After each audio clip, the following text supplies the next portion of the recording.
ओम शांति। आज प्यारे बाप दादा से मिलन का दिवस है और प्यारे बाप दादा से मिलन मनाने के लिए हम क्या करते हैं, बाबा को निमंत्रण देते हैं कि बाबा आप आओ हमसे मिलने के लिए। तो किसको निमंत्रण देते, कौन से बाबा को निमंत्रण देते हैं? हाँ, शिव बाबा जो परम धाम निवासी है उनको निमंत्रण देते हैं, क्योंकि उनकी अपनी देह नहीं है और हम आत्माओं को देह है और वो हमारे से हमारे जैसा होकर मिले, इसलिए फिर हम उनको कहते हैं बाबा पधारिए अव्यक्त ब्रह्मा बाबा में और फिर हमारे जैसे बनकर हमारे से मिलिए।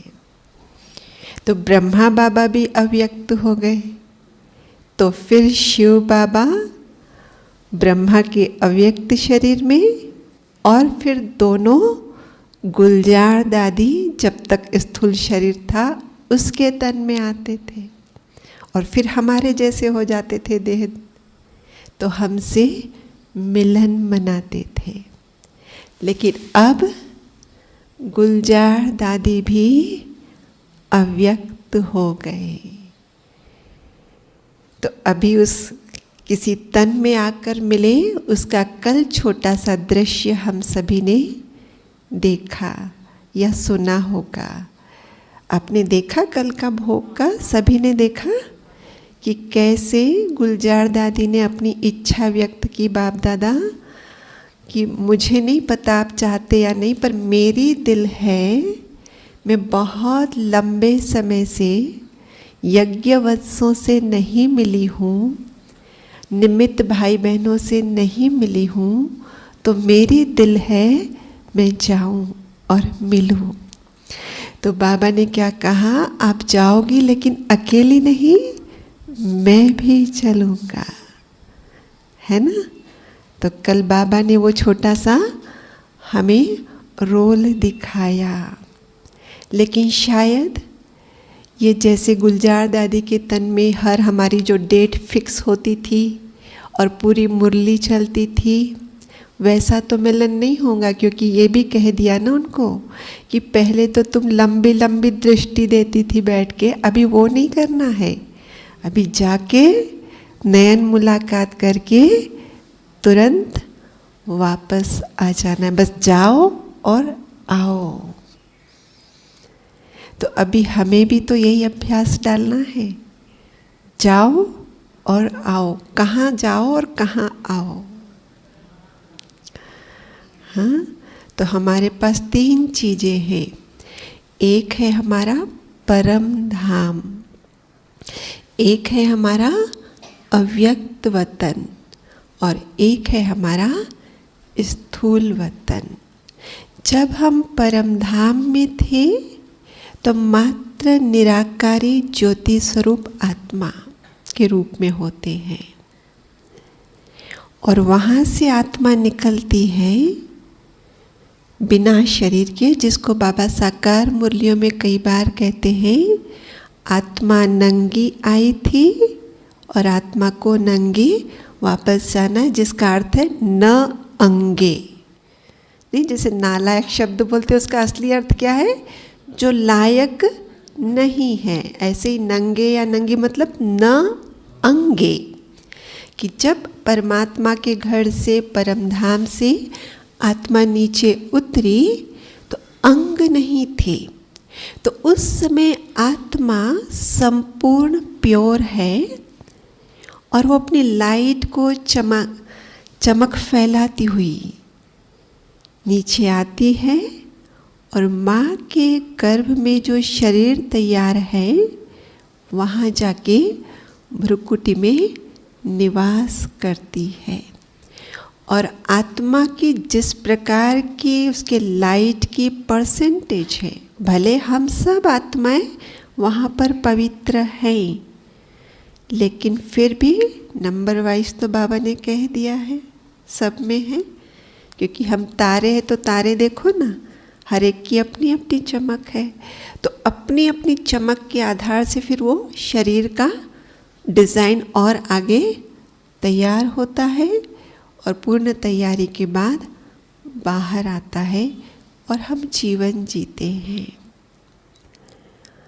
तो जब हम सतयुग में जीवन जी रहे होते हैं तो बाबा ने कहा आपकी वहाँ आत्मा अभिमानी स्थिति होती है, ये कहा ना। लेकिन परमात्मा अभिमानी स्थिति होती है वहाँ पे? नहीं होती है। तो जो आत्मा अभिमानी स्थिति होती है, क्या हम वहाँ पर अभ्यास कर रहे होते हैं?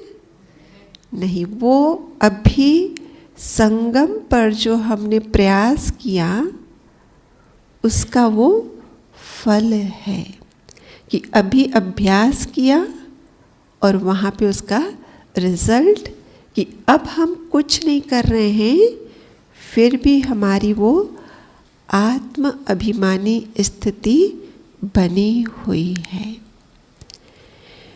परम धाम से जब आए उसको कौन सी स्थिति कहेंगे? शरीर के बिना, जिसको कहेंगे निराकारी, जिसको कहेंगे अशरीरी, जिसको कहेंगे विदेही। तभी तो अपना एक गीत है ना, विदेही बनेंगे प्रभु संग चलेंगे। ये गाते हैं ना गीत में कि जैसा बाबा है विदेही, मतलब बिना देह का। अशरीरी माना भी बिना शरीर का। एक होता है जब किसी की मृत्यु होती है तो आत्मा निकल गई है, पीछे सिर्फ शरीर पड़ा है, देह पड़ा है, तो उसको हम कहते हैं अर्थी। उसको हम कह रहे हैं अर्थी। अर्थी माना आत्मा के रथी के बिना रथ। लेकिन जब अशरीरी या विदेही कह रहे माना बिना शरीर के आत्मा। उधर है बिना आत्मा के शरीर और इधर है बिना शरीर के आत्मा। अब बिना शरीर के जो आत्मा है वो संपूर्ण प्योर है। लेकिन फिर बाबा ने हमें ये भी ज्ञान दिया कि हमारे पास, क्योंकि बाबा कहते हैं स्वयं को आत्म स्वरूप में देखने का अभ्यास करो और सभी को भी उस ज्योति स्वरूप बिंदी स्वरूप आत्मा को देखने का अभ्यास करो। फिर हम बाबा को अभ्यास करते हैं और हमारी जो प्रॉब्लम है उसको कह देते हैं, बाबा मुश्किल होता है, बिंदी कब खिसक जाती है पता ही नहीं चलता है। तो उसका भी एक समाधान बाबा ने दिया कि कोई बात नहीं बच्चे, अगर बिंदी खिसक जाती है, लंबा चौड़ा शरीर देखने का अभ्यास है, तो फिर क्या करो, लाइट वाला शरीर देखो। ये पंच तत्वों वाला स्थूल शरीर नहीं देखो, लेकिन लाइट वाला एंजेलिक बॉडी फरिश्ता शरीर देखो। तो इससे क्या पता चल गया अभी कि 3 चीजें हैं, आत्मा, लाइट वाला शरीर, स्थूल शरीर, है ना। 3 चीजें है ना, आत्मा है, लाइट वाला शरीर है और ये स्थूल शरीर है। अब ये जो लाइट वाला शरीर है, सूक्ष्म शरीर है, जितना हमारा अंतःकरण शुद्ध उतना ये शुद्ध। फरिश्तों की लाइट बॉडी चमकती हुई और भूतों की काले काले, है तो वो भी सूक्ष्म ना। काली मीन्स डार्क होती है, माना प्रकाशित नहीं होती है, क्योंकि कलर जो होता है जितना प्योरिटी उतना वाइट, उतना चमक, और जितनी जितनी इम्प्योरिटी उसमें क्या हो जाएगा, कमी आती जाएगी। फॉर एग्जाम्पल, बाहर सूर्य चमक रहा है, हम अंदर बैठे हैं, खिड़की है, खिड़की पर कांच लगा है। कांच जब तक ट्रांसपेरेंट है साफ और स्वच्छ है, सूर्य की लाइट जैसी है वैसी महसूस हो रही है, लेकिन कांच पर परतें चढ़ती जाए मैल की, तो आने वाली लाइट भी कैसी उजली उजली महसूस होगी क्या? नहीं होगी ना उजली उजली महसूस, क्योंकि उसमें क्या हो गया है, मैल जमा हो गया, इसीलिए डार्क दिखेगा ना। तभी का भूतों की जो बॉडी होती है, सूक्ष्म शरीर, वो वाइट नहीं होता है, डार्क होता है। तो अब यहाँ पे हमें क्या समझना है कि बाबा हमें हर अभ्यास करने को कहते हैं। एक अभ्यास अशरीरी विदेही निराकारी का भी अभ्यास करने के लिए कहते हैं। फिर दूसरा अभ्यास कि अपने आप को एंजल के रूप में देखो, ऐसा भी अभ्यास करने के लिए कहते हैं। और एक अभ्यास कहते हैं देह में रहते हुए देह से न्यारी वाली स्थिति। ये 3 अभ्यास करने के लिए हमें कहते हैं बाबा। तो ये जो अभ्यास है पहला वाला, क्योंकि आए कैसे थे, बिना देह के आए थे, लेकिन आए कर्म करते चले गए। तो बीच वाला जो कांच है,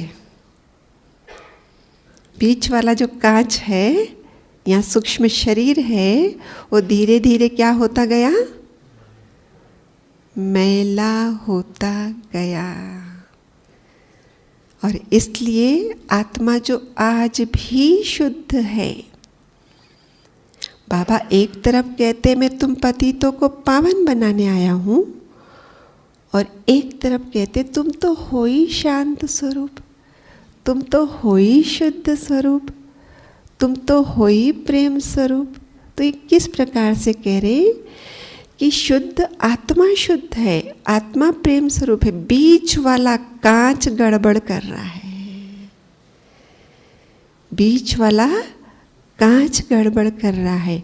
अब इस कांच को जब तक मैं साफ नहीं करूं, उस शुद्ध आत्मा से आने वाली शुद्ध वाइट किरणें कहो, प्रेम शांति के वाइब्रेशन कहो, वो मैं उतना नहीं अनुभव करूंगी जितना वहां से निकल रहा है।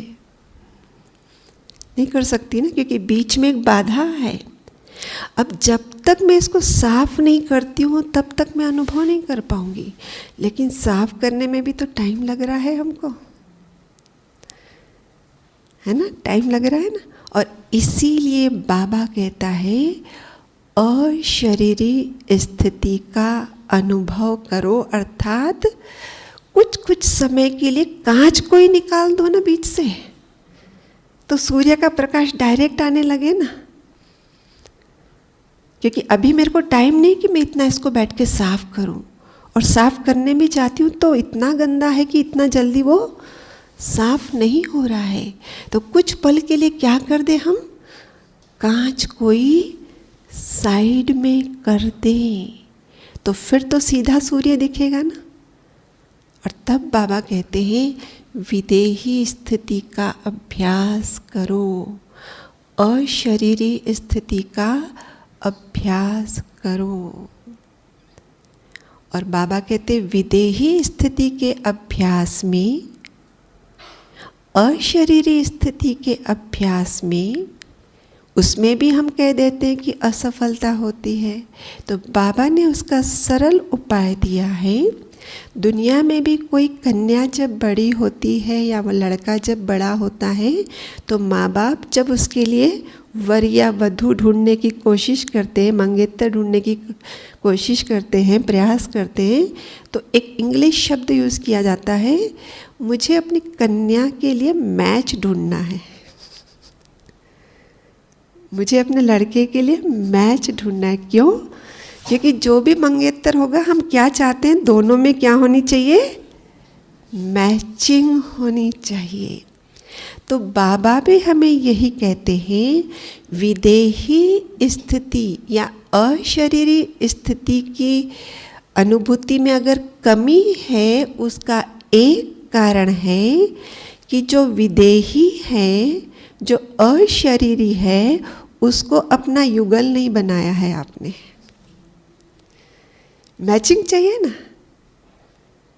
तो वो तो अशरीरी रहता ही है हमेशा, वो तो विदेही हमेशा रहता ही है, तभी हमें उसको इनविटेशन देना पड़ता है, हमारे जैसे बनकर हमारे पास आओ, तो वो तो सदा ही रहता है। और इसलिए हमें क्या करना होगा, कुछ कुछ समय के लिए कांच को ही हटा दे और सीधा सिर्फ और सिर्फ बिंदु रूप ज्योति रूप आत्मा को देखे और सीधा परमपिता परमात्मा के उस महाज्योति स्वरूप को देखे।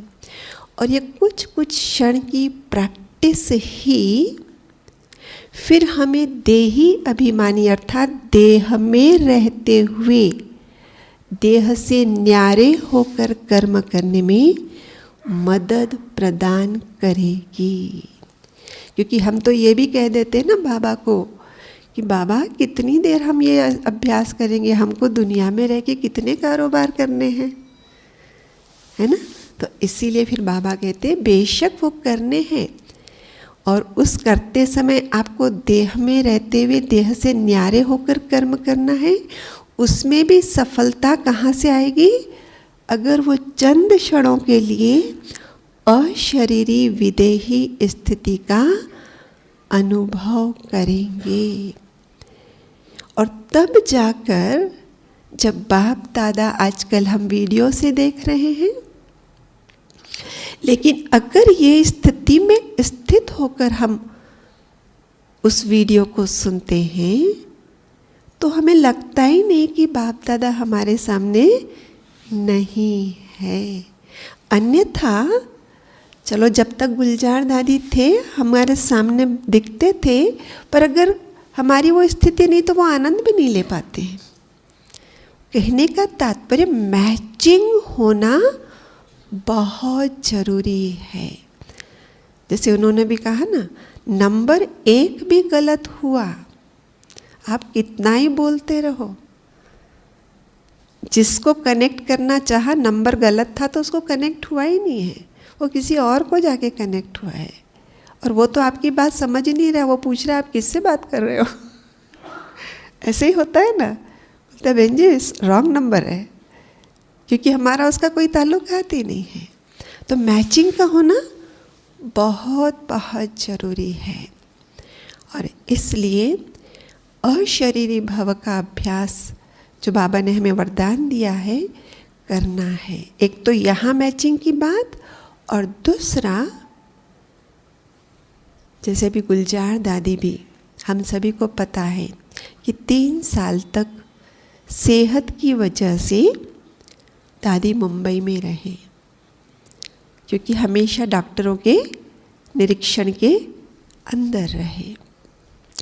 लेकिन बावजूद इसके अनुभवी लोगों ने जो उनके साथ रहे, सबने क्या शेयर किया, यहाँ तक बताया कि दादी की एज के अनुसार अगर उनका ऑपरेशन किसी बात का करना है और उसके लिए उनको पहले एनेस्थीसिया, ऑपरेशन के पहले तो एनेस्थीसिया मतलब अनकॉन्शियस करना पड़ता है, तो कहा कि दादी की उम्र, दादी के शरीर की कंडीशन कुछ ऐसी है कि हम एनेस्थीसिया देकर अनकॉन्शियस भी नहीं कर सकते, मतलब वो भी रिस्की है। तो तब जो उनके अंग संग है जिन्होंने अपने अनुभव शेयर किए, उन्होंने यही कहा, दादी कहती थी, क्योंकि ये लोग कंफ्यूज होते थे ना कि कैसे करें अब, तो दादी कहती थी क्या बात है, आपको जिस दिन ऑपरेशन करना हो मुझे सिर्फ बता देना। तो दादी क्या करती थी, अपने आप को उस अशरीरी के अभ्यास में, उस विदेहीपन के अभ्यास में खींच लेती थी, अंतर्मुखी कर लेती थी। जो हम पहले जब 7 दिन का कोर्स कराते हैं तो उसमें भी जो अष्ट शक्तियों का लेसन कराते हैं, तो हम क्या कहते हैं, राजयोग से प्राप्त होने वाली अष्ट शक्तियाँ। और पहली शक्ति कौन सी बताते हैं, वो कछुआ दिखाते हैं। और क्या विशेषता है उसकी कि कर्मेंद्रियों को अंदर खींच लिया। तो अभी अगर उसके ऊपर से कुछ चला भी जाए तो कर्मेंद्रियों से टच नहीं हो रहा है, वो और इसलिए उसका जो कवच है वो तो हार्ड है, इसलिए उसको कुछ भी एहसास नहीं है कि क्या मेरे ऊपर से गुजर गया। तो ऐसे ये जो अशरीरी भव का अभ्यास, और दादी ने तो कितना लंबा समय तक बाबा को अपना शरीर लोन के रूप में दे दिया। सिर्फ अव्यक्त पालना की बात नहीं है, जब से आई दादी यज्ञ में 8 साल 9 साल की उम्र में उनका ट्रांस का पाठ चालू हो गया। और ट्रांस माना ही देह से थोड़ा अलग होना पड़ता है। तो 16 जब 36 37 वहाँ से लेके 69 तक वो ट्रांस वाला पाठ, और फिर पीछे अव्यक्त वाला पाठ। तो आप सोचो कितना अभ्यास होगा अपने आप को भीतर खींच लेने का। और उसी अभ्यास ने मदद किया, जो कहते हैं कि डॉक्टर कहते हैं कि हमने ऐसा पहला पेशेंट देखा है कि पेशेंट को पता नहीं है कि तकलीफ क्या है, वो साथ ही लोग बता रहे हैं कि इनको ये प्रॉब्लम है और ये आपको ट्रीटमेंट करनी है। क्यों? क्योंकि दादी ने तो अपने आप को अंदर खींच लिया था। अशरीरी का अभ्यास, विदेही का अभ्यास बढ़ा दिया था। और फिर अंतिम समय में जब वो शरीर छोड़ने की भी बात आई, तो जैसे कि मक्खन से बाल निकल गया। तो ये अभ्यास न सिर्फ मैचिंग के लिए जरूरी है, लेकिन हमें भी तो एक दिन शरीर छोड़ना है। बाबा मुरलियों में बार बार कहते हैं, सिर्फ मुरलियों में नहीं, भक्ति मार्ग में भी ये बात कॉमन है।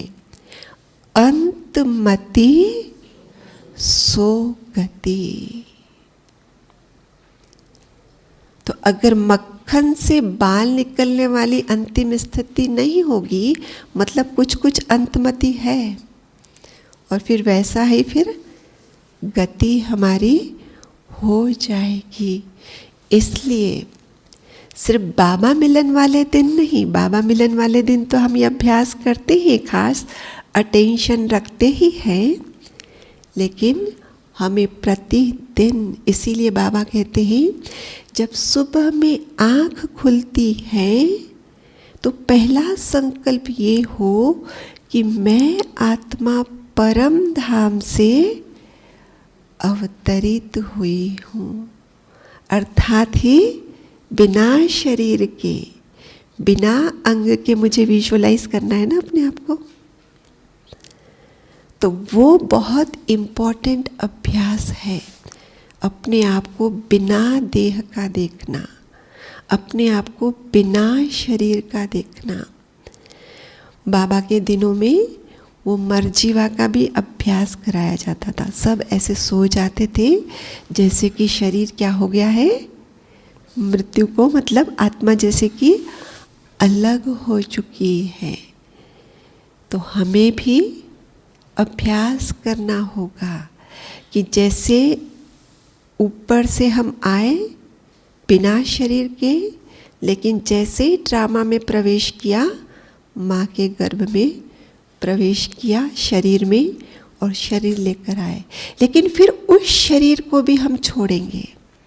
और तब बाबा ने कहा, एक तो सतयुग में देही अभिमानी स्थिति जरूर रहेगी, पर हम अभ्यास नहीं करने वाले हैं, वो नेचुरल होगी। लेकिन हाँ, वो इतनी नेचुरल होगी कि जब शरीर छोड़ना होगा तब हमें ये स्मृति रहेगी, मैं एक शरीर छोड़ अभी दूसरा शरीर लेने जा रहा हूँ। तो खुशी खुशी से हम शरीर को छोड़ेंगे। तो पूरे ड्रामा को हम याद करें कि हमने कितने बार एक शरीर लिया, फिर उसमें कुछ समय जिया और फिर शरीर छोड़ दिया। तो वो सीन को भी अगर याद करते हैं तो वर्तमान में जिस शरीर में हम बैठे हैं उससे अपने आप को अलग करना थोड़ा सा इजी हो जाएगा। क्योंकि बहुत बार हम ऐसे कर रहे हैं। बाबा कई बार कहते हैं ना, फिर से ही तो कर रहे हो, कोई नई चीज़ थोड़ी कर रहे हो। और जब कोई चीज़ फिर से की जाती है तो कॉन्फिडेंस होता है कि I will be successful in this, क्योंकि मैं कर चुकी हूँ पहले भी। तो ये स्मृतियाँ भी हमें क्या करती है, बहुत मदद देती है हमारे अभ्यास को सफल बनाने में।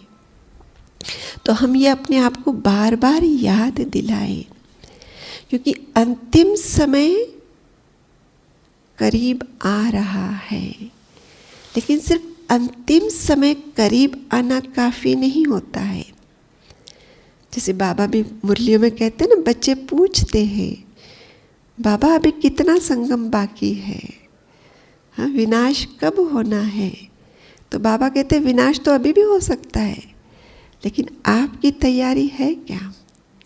तो मतलब समय अंतिम कब भी होगा, लेकिन अंतिम समय के लिए जो अंतिम स्टेज चाहिए वो स्टेज में आए हैं हम अभी। और अंतिम स्टेज क्या होगी, आत्मा, सूक्ष्म शरीर भी नहीं होगा। सूक्ष्म शरीर मतलब क्या होगा, जो बाबा कहते हैं ना कि धर्मराजपुरी में अपनी सजाएं पहले काटनी पड़ेगी। और वो धर्मराजपुरी में सजा काटने का मतलब, मैंने कांच को अपने पुरुषार्थ से साफ नहीं किया तो साफ होगा धर्मराजपुरी, माना वही होगा। और वो धर्मराजपुरी से जब मेरा वो कांच साफ हो जाएगा तो साफ कांच को भी हम वतन में नहीं लेके जा सकते हैं। वतन में वो सूक्ष्म शरीर भी नहीं जाने वाला है। और इसीलिए जो 3 लोक है हमारे बीच में है अव्यक्त वतन। इधर देह के साथ आत्मा है, ऊपर बिना देह के आत्मा है। लेकिन बीच वाले वतन में आत्मा कांच वाले शरीर के साथ है, जिसको ही हम सूक्ष्म शरीर मतलब लाइट जिसको हम कहेंगे। लेकिन एक परत तो होगी ना जिसके अंदर आत्मा है, वो तो उसको हम कांच फॉर अंडरस्टैंडिंग शब्द यूज कर रहे हैं। तो वो सफाई होगी, लेकिन वो फिर आकाश में ही लटकता रह जाएगा ना। और हम आत्मा रूप में ऊपर चलेंगे। और जब वापस आएंगे तो वो वाला कांच वाला शरीर जो छोड़ के आए हैं उसी में ही फिर प्रवेश करके नीचे आएंगे। उसी में ही प्रवेश करके फिर नीचे आएंगे। तो बाबा कई बार कहते हैं कि जब आप ऊपर जाते हो अव्यक्त वतन क्रॉस करना पड़ेगा, लेकिन जब आप नीचे आएंगे अव्यक्त वतन क्रॉस नहीं करना पड़ेगा। बोलते हैं ना ऐसे। इसका मतलब क्या है, इसका मतलब क्या है, क्योंकि अभी तो कलयुग में अंतर महसूस हो रहा है। इधर सृष्टि बहुत पतित है और उधर परम धाम एकदम प्योर है। इस बीच में थोड़ा हिस्सा इस पतित पने का ऊपर महसूस होगा, और उसका जिसको बीच वाला हिस्सा कहेंगे ना, थोड़ा इधर का झलक, थोड़ा इधर का झलक। लेकिन जब आएंगे तब तो ये वाली सृष्टि भी क्या होगी, पावन होगी। तो वो डिमार्केशन की तो जरूरत ही नहीं है कि अलग से महसूस हो ये कोई। और इसीलिए बाबा कहते हैं आते समय वो नहीं होगा, लेकिन डेफिनेटली सूक्ष्म शरीर तो होगा ही ना। वही तो चित्त है, वही तो मन है, और क्या है, वही तो मन है, वही तो चित्त है। परम धाम में तो मन भी नहीं होगा ना। हम संकल्प करने वाले हैं क्या, पत्ता भी नहीं होगा कि हम बाबा के कितने करीब हैं। क्योंकि वो हमारी अवस्था क्या है, विश्राम वाली अवस्था है। जिसे यहाँ पर भी बाबा कहते हैं ना, रात को जब आप सो जाते हो तो आत्मा क्या हो जाती है, अशरीरी।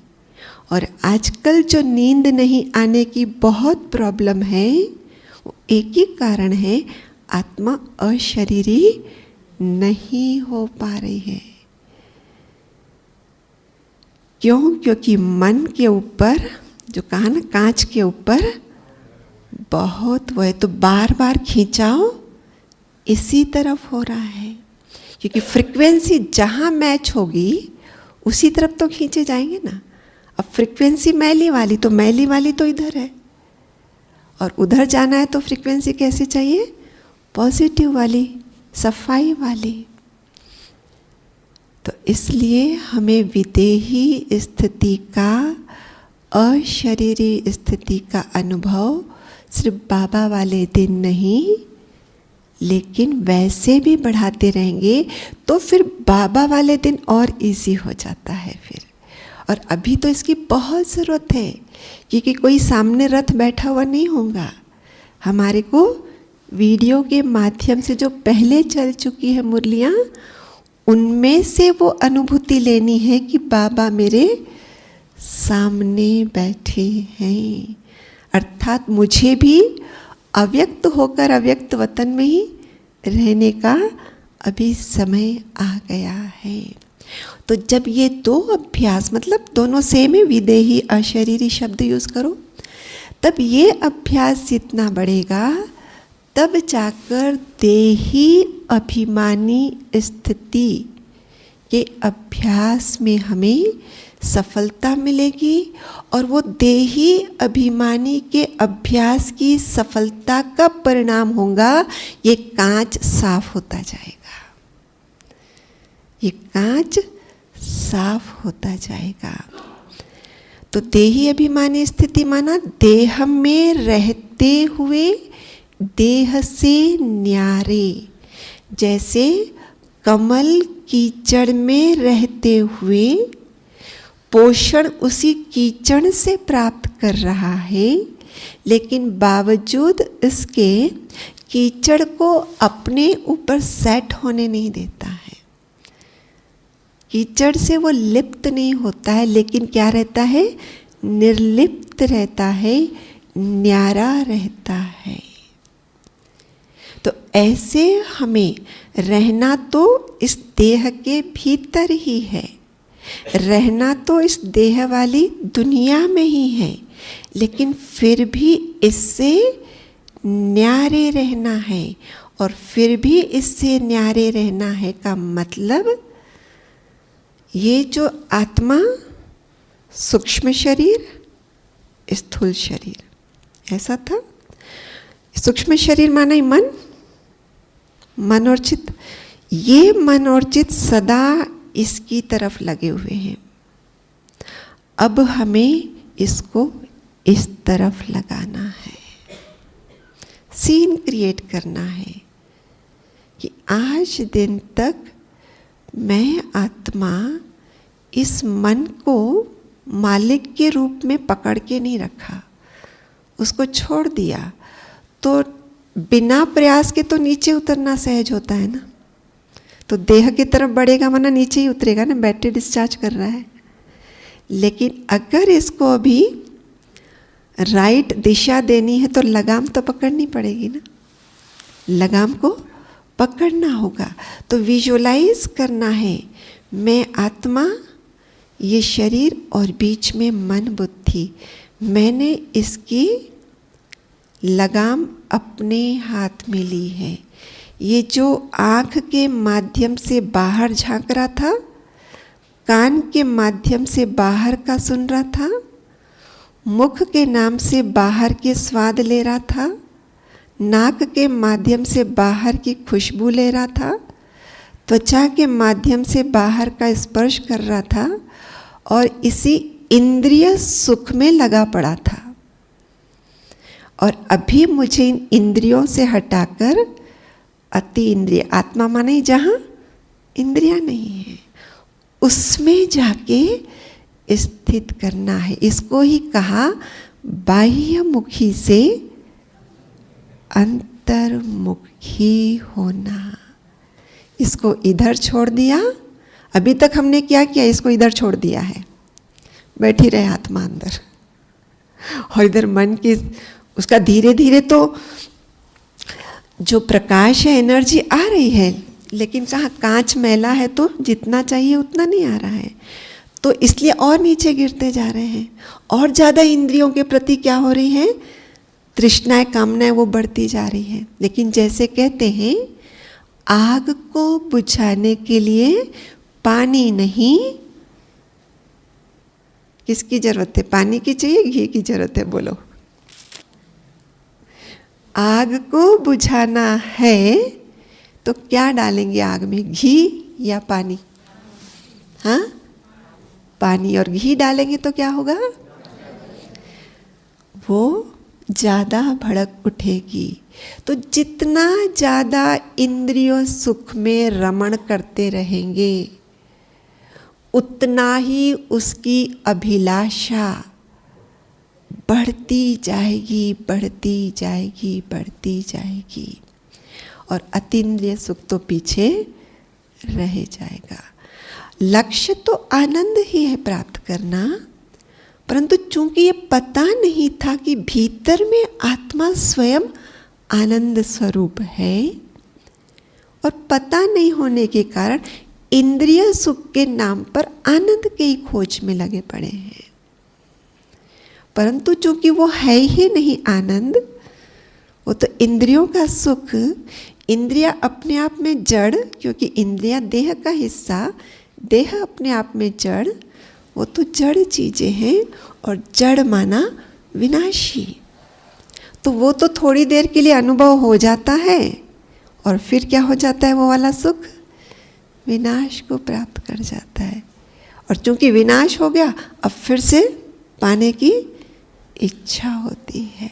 तो हम लगे पड़े, जैसे एक शराबी होता है ना, शराब पी लेता है, और जब शराब पीने के बाद नशा चढ़ जाता है ना, तो ऐसे कहीं ना कहीं गली कूचों में से रास्ते में गिरा पड़ा रहता है। और अगर कोई समझदार व्यक्ति वहाँ से गुजर रहा और उसको पहचान ले, अरे ये इतने बड़े घर का इंसान, उठो, तुम कहाँ पड़े हो रास्ते में, तुम तो महलों के रहने वाले हो। और वो बड़बड़ में कहता है, तुमको नहीं पता, मैं तो महलों में हूँ। क्योंकि अंदर उसको वो शराब के माध्यम से जो अंदर का कंट्रोल छूट गया है, और उसके आधार से उसको वो अंदर का सुख महसूस हो रहा है। लेकिन जैसे ही जो शराब पी थी, उसका असर कम, वापस बाहर तब दिखाई देता है, मैं महल में नहीं था, मैं कहाँ था। हमारी भी हालत कुछ ऐसी है, हमारी भी हालत कुछ ऐसी है। तो अब हमें इस इंद्रिय सुख के नशे में नहीं, नारायणी नशे में रहना है, आत्मा के नशे में रहना है, जिसको ही कहा देही अभिमानी स्थिति। इस आत्मा को सिर्फ ज्योति रूप नहीं, आत्मा के लिए बाबा ने कितने स्वमान दिए हैं, उन स्वमानों से मैं अपने आप को देखूं। हाँ, आज के लिए तो कितना सुंदर स्वमान हमारे लिए बेस्ट होगा। मैं कितनी भाग्यशाली आत्मा, जो स्वयं परमात्मा मेरे लिए मेरे पास मिलने आता है, जिसको सारी दुनिया ढूंढ रही है, वो हमारे बीच में हमसे मिलन मनाने आता है। हम कितने भाग्यशाली हैं। हमें अपने दिल तख्त पर स्थान देता है। मैं दिल तख्त नशीन आत्मा हूँ। हमें अपने नैनों में नूर बना देता है। कहते तुम मेरे नैनों के नूर हो। मैं नूरे रतन आत्मा हूँ। जैसा वो है सर्व गुणों और शक्तियों का भंडार, वो सारे गुण और शक्तियाँ मेरे पास है। वो सागर है, मैं गागर हूँ। ये स्वमान। तो हम गुलजार दादी का एक क्लास सुन रहे थे विदेही स्थिति पर, तो उन्होंने एक सुंदर एग्जाम्पल दिया कि देखो कैसे देह में रहते हुए देह से न्यारा रहना है। तो कहा कि ये इंद्रियां, जैसे आपको समझो भोजन करना है, लाइट अगर चली जाती है तो भी अगर आप भोजन का कौर उठाएंगे तो क्या आँख में डालेंगे? गलती से भी नहीं डालेंगे आप, गलती से भी नाक में और उधर नहीं डालेंगे। कहाँ डालेंगे हैं? क्योंकि अभ्यास हो चुका है, तो वहाँ मन बुद्धि लगाने की भी ज़रूरत नहीं। और आप मन बुद्धि सेल्फ में लगा सकते हो, उस समय परमात्मा में लगा सकते हो। तो फिर इस तरीके से देह में रहते हुए देह से न्यारे, इसी को ही तो कहेंगे, और क्या कहेंगे। अभी जैसे यहाँ पर हम बैठे हैं, हम फोकस्ड हैं भट्ठी के लिए, बाहर जो भी हो रहा है हमारा उससे कोई नाता नहीं, तो हम उसके प्रति क्या है? न्यारे हैं। ऐसे ही जब हम कहते भट्ठी में आए हैं, एकांत का अभ्यास कर रहे हैं, तो एकांत का एक अर्थ होता है कि जब मैं अंदर बैठ झांकती हूँ तो अंदर विचारों की भीड़ दिखती है। दिखती है नहीं दिखती है विचारों की भीड़? कौन से विचार? यही तो चल रहे। आँखों से जो कुछ देखा था, कानों से जो कुछ सुना था, जो कुछ खाया था, उसी से संबंधित विचार चल रहे हैं। और वही विचार, चूंकि अगर सिर्फ विचार नहीं चल रहे हैं, वो प्राप्ति की इच्छाएं हो रही है। अरे वहाँ पे ना आज जो सुबह कोकी बनी थी ना, बहुत अच्छी बनी थी, काश मुझे बैक जर्नी के समय 10 कोकियाँ मिल जाएगी तो अच्छा होगा।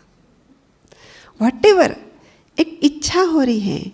भट्टी में आके किसी से मिले, हाँ उसका मोबाइल बहुत अच्छा है, मेरे को भी ऐसा मोबाइल लेना है। तो सिर्फ जो देखा सिर्फ उसका चिंतन नहीं, अब उसको पाने से संबंधित प्लानिंग आदि चल रही है। या फिर किसी को देखा, हमारे रिश्ते में कुछ था, अभी भूले हुए थे जब तक दूर थे, लेकिन जैसे ही करीब आए वो वाली सारी बातें। तो यही तो विचारों की भीड़ मिलती है जैसे ही हम अंदर जाते हैं। तो बाबा कहते हैं विचारों की भीड़ जरूर है, लेकिन एकांत का मतलब ये है कि विचारों की भीड़ में भी अकेले हो जाना, अर्थात इस विचारों की भीड़ को भी साक्षी होकर देखना। विचारों की भीड़ को भी साक्षी होकर देखना, उसमें बह नहीं जाना। जैसे थिएटर में स्क्रीन पर हम फिल्म देख रहे होते हैं, जो उसमें बह जाते हैं रोना भी शुरू कर देते हैं। हाँ, कोई सीन आई सांप की तो वहाँ से भी भाग के खड़े होते हैं, जैसे कोई वो सांप उसके पास आने वाला है। नहीं, लेकिन जिनको ये पूरा कॉन्शियस रहता है, ये तो पर्दे पर है, मैं तो इससे अलग हूँ, तो वो डरते नहीं हैं, वो भागते नहीं हैं, वो रोते नहीं हैं, उसको साक्षी होकर देख रहे होते। ऐसे ही अंदर में भी जो पर्दा है उसमें विचारों की भीड़ दिख रही है। कोई किस प्रकार का विचार, कोई किस प्रकार का विचार, कोई किस प्रकार का विचार, उसके अनुसार दृश्य भी सामने आ रहे हैं, लेकिन मैं उसको अलग से साक्षी होकर देखूं, इसको कहते हैं एकांत। तो जब मैं ऐसा साक्षी होकर देखूंगी तो वो जो विचार बार बार उठ रहे हैं ना, उठ तो रहे हैं, लेकिन उसको मैं साक्षी होकर देख रही हूँ, मतलब मैं उसको चाय पानी नहीं पिला रही हूँ, मैं उसको चाय पानी नहीं पिला रही हूँ, मैं उसको खाना नहीं खिला रही हूँ। तो वो थोड़ी देर के बाद क्या हो जाएंगे? अशक्त होकर गिर जाएंगे। और तब कहा कि वो मन का पर्दा साफ, पर्दा जो होगा साफ होगा तो उधर आत्मा का जो शुद्ध स्वरूप है ही, उसकी किरणें, उसकी वाइब्रेशन को मैं अनुभव करूंगी। न सिर्फ अनुभव करूंगी, सराउंडिंग में मेरे से वाइब्रेट होंगी। और चूंकि अब मैं उस स्थिति में आ गई हूँ, आत्मिक स्थिति में आ गई हूँ कि जहाँ मैं आत्मा सिर्फ प्रकाश स्वरूप नहीं, मैं आत्मा प्रेम स्वरूप, शांत स्वरूप, तो वो वाइब्रेशन मेरे से मैं अनुभव भी कर रही हूँ और वाइब्रेट भी हो रहे हैं। ये वही वाले वाइब्रेशन है जिस वाइब्रेशन में परमात्मा सदा रहता है, क्योंकि परमात्मा तो सदा प्रेम का सागर है, सदा शांति का सागर है।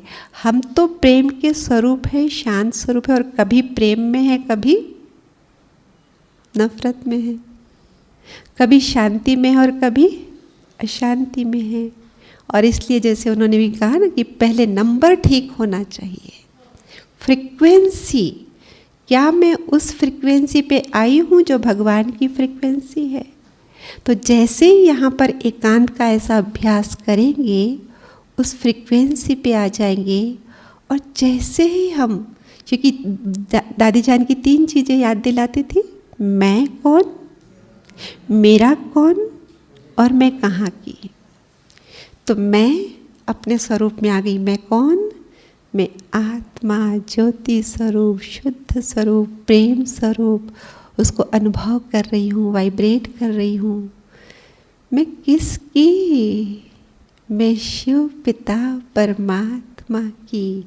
इधर विचार आया और साथ में विजुअलाइजेशन किया, तो क्या हो गया, दोनों की फ्रीक्वेंसी सेम होने के कारण कनेक्शन स्थापित हो गया।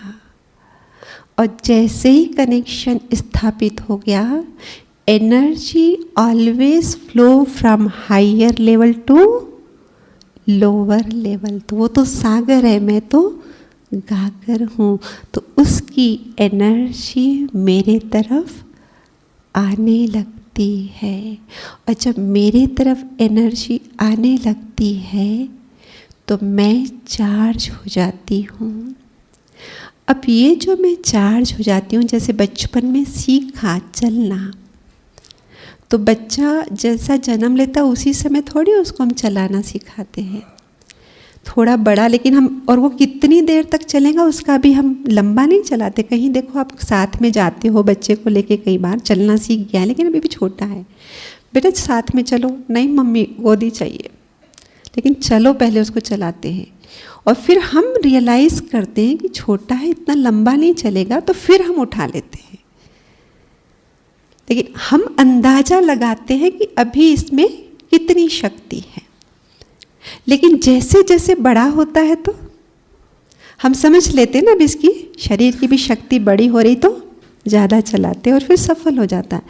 ऐसे ही ये जो अभ्यास हम करेंगे तो आत्मा भी धीरे धीरे क्या हो रही है, शक्तिशाली हो रही।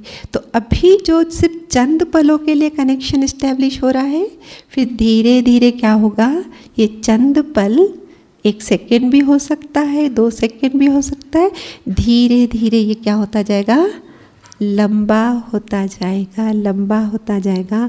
और आत्मा चार्ज होती जाएगी और संपूर्ण चार्ज आत्मा को अपने देह से अलग महसूस करना कोई बड़ी बात नहीं होगी। और जब वो अपने आप को देह से अलग महसूस करना बड़ी बात नहीं, तो देह में रहते हुए देह से न्यारे रहना भी कोई बड़ी बात नहीं होगी। और जब देह में रहते देह से न्यारे होकर कर्म करते हैं तो उन कर्मों की लेप छेप उस कांच पर नहीं पड़ती। इसी को ही तो कर्मातीत कहते हैं ना, कि बंधन कर्म के नहीं, ऐसे कर्म जो आत्मा पर बंधन नहीं डाले, जो लेप छेप नहीं डाले।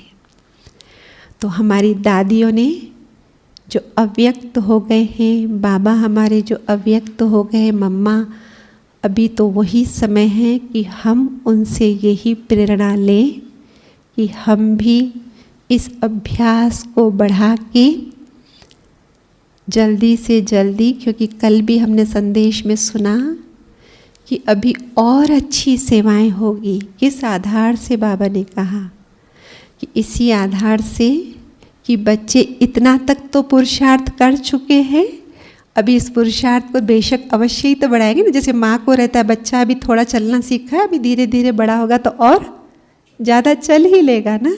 तो बाबा को भी हमसे पूरी आश है कि हमारे सामने जो आदर्श दादियाँ हैं उन्होंने हमको बनकर दिखा दिया है। अव्यक्त अपने आप को कर्मातीत स्टेज तक लेकर गए हैं। तो सच्ची श्रद्धा सुमन उनके प्रति हमारे यही है कि हम उनके जैसा ये अभ्यास की देह में रहते हुए देह से न्यारी वाली स्थिति कि हमारा काज अभी गंदा नहीं हो, जो हुआ है उसको नीचे फेंकते जाओ, साक्षी होकर देखते रहो। ओके, ओम शांति।